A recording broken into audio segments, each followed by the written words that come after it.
my goodness gracious me, what another day of Test cricket.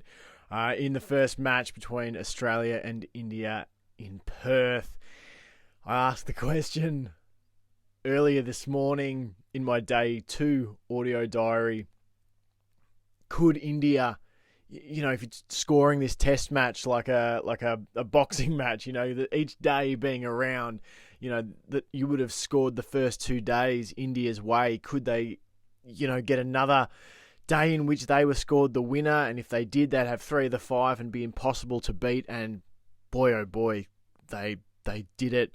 And some.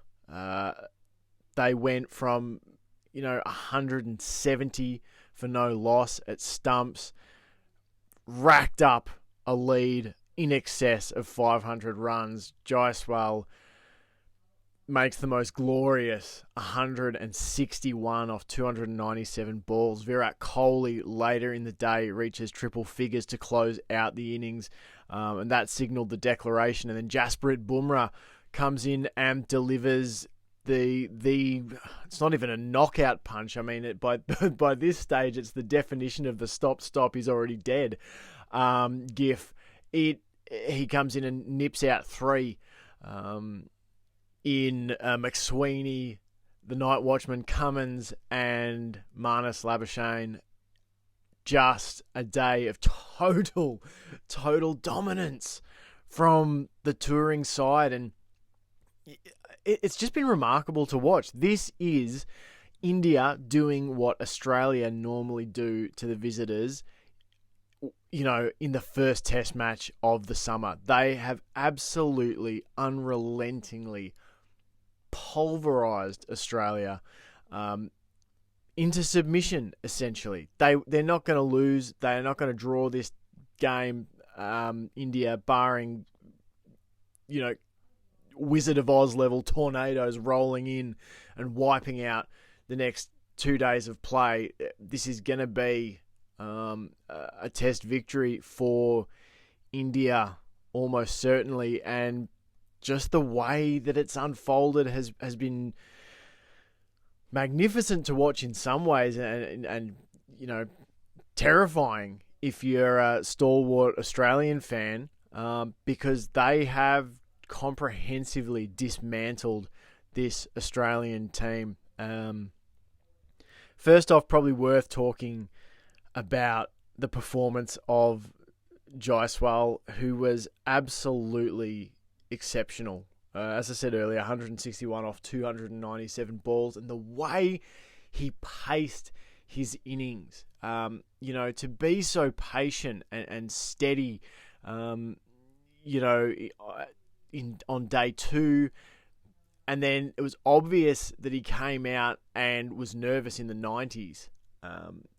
But once he reached that with that 6, which was an audacious, sort of ramp just off a bouncer, just touching it up and away for 6, over the heads of the slips and the wicketkeeper, it was a gorgeous shot. And from there, he just took off, really. There were just some delightful shots. Yeah, the way he paced the innings was, I said to somebody that it's exactly the sort of test match innings you would like to watch, where it required defense, it required concentration, it required, perfect technique, but then it also grew into, a more kind of beautiful expression of batting aggression as the innings wore on, where the stroke play became more expansive and Jaiswal was sort of expressing himself, through a variety of areas on the field. And I think that to me that's the peak Test cricket innings, and it's why, for me, Test cricket is superior to the short forms of the game, is that you have the time to build an innings from that sort of, I'm in my shell and I'm getting set and I'm getting adjusted to the conditions and I'm, working out where they're going to be fielding, where they're going to be bowling, and you weather that, and then, the seedling almost begins to sprout, and then it blossoms, and it's a real treat to watch a batsman in that full expression of themselves when they're seeing the ball, like a watermelon, and they're just picking their spots and playing their shots. It's just, it's a glorious, exhilarating experience to watch that. And he was so disappointed when he finally got out, Jaiswal. It wasn't a great delivery that he got out to. Gosh, who knows what might have been on offer for him if that one hadn't been slapped out to Steve Smith, I think it was, who took the catch. But yeah, tremendous innings, and a real pleasure to watch. I think Sir Swamp Thing on Twitter or Blue Sky or whatever social media you're on, he had a great stat, which was Jaiswal became, I think it was only the second player in history to convert his first 400s into 150s. Only other one was Graham Smith, one of my favourite Test cricketers of all time. So Jaiswal, absolutely incredible to watch, and really was the spearhead that drove the batting effort. But then you had some great support. Reddy, is it Kumar Reddy, down the order, had a lovely little counter-attacking innings.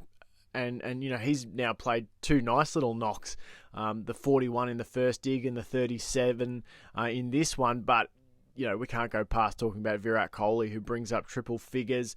Was it the 9th time on Australian soil, I think I saw?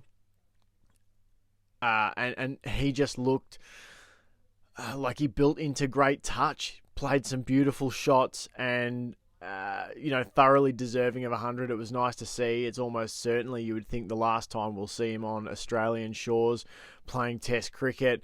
So to see one of the greats, get the opportunity to play an innings like that, coming in where, the game was already well and truly out of Australia's grasp, and he just, pulled it even further away from them and sort of left them flailing at thin air. He was exceptional as well, and India just pressed home the advantage. So they've been far and away the better side across the 3 days, and look almost certain to wrap up a victory on day 4. Quick note on the bowlers. I think that Josh Hazlewood was pretty exceptional. 1 for 28 off 21 overs. No wides, 1 no ball. Just so disciplined, with his lines and lengths and that sort of thing. And to be going at that sort of economy rate, very impressive, but just couldn't needle out another wicket or two that maybe earlier on could have turned the tide. Nathan Lyon, probably the other one as well. He probably deserved 3 or 4 wickets. He certainly bowled well enough at times. There was some...